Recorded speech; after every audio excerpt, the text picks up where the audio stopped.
All right, here we have 6 ounces chicken breast, lightly pounded in the previous video, okay? All right, so we're gonna first drag them in flour. Go ahead.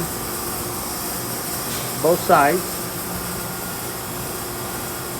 Drag out the excess flour. Then we're gonna go in the eggs. Okay. Coat them nice with the eggs. All right. Once the coat is done. All right. And go in the breadcrumbs. There you go. Now, pat it nice. That's it. Now flip it. There you go. Do it one more time. Pat it nice. Perfect. And they're ready to go in the cooling rack. Down. Thank you very much.